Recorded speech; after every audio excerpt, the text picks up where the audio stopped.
কিন্তু দেশে না থাকার কারণে আমার কখনো আসাও হয়নি, যাওয়া হয়নি। এই প্রথম দেখি কেন এটা এত এত আলোচিত, এত সমালোচিত, এবং যে পদ্মা সেতু এত ইউনিক, এত বাংলাদেশের নাম সুনাম এত উজ্জ্বল হয়েছিল, আমি উপভোগ করার আমার নিজের ব্যক্তিগত ইচ্ছা থেকে এই ভিডিওটি ধারণ করার চেষ্টা করছি।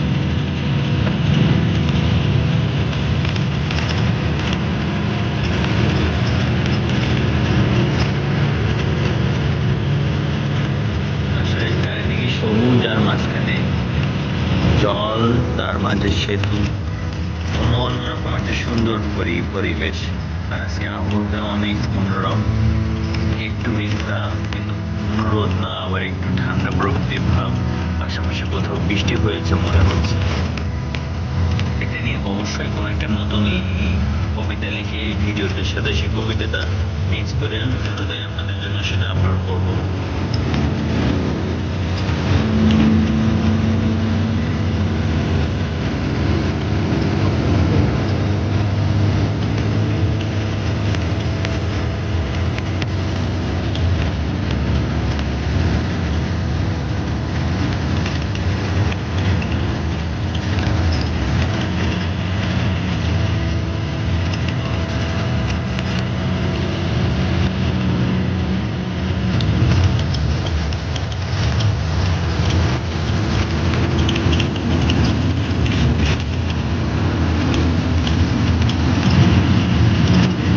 অনেক বড় এবং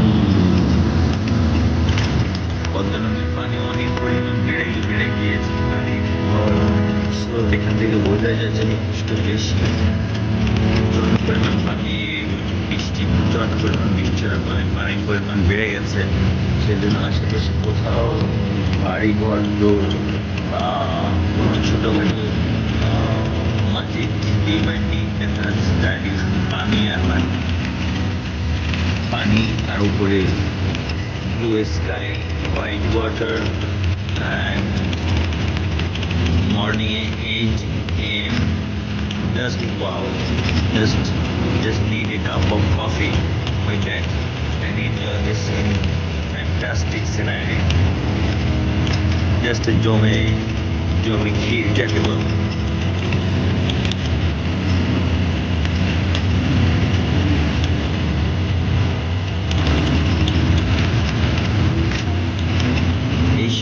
ফেসবুকে রাজনৈতিক অনেক সমালোচনা, অনেক আলোচনা সমালোচনা, বাংলাদেশ শেখ হাসিনা কেন্দ্রীয় সরকারের বাধা দিয়েছে, কেন্দ্রীয় সরকার নাকি তাকে অর্থায়ন করতে দেয়নি, তারপর বাংলাদেশ নিজে অর্থায়ন করেছে। কিন্তু আমরা সাধারণ মানুষ আসলে কি অর্থায়ন করেছে, কি অর্থায়ন করেনি এটা না আমরা সত্যি বাংলাদেশের জন্য একটা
যে পার করে আসলাম।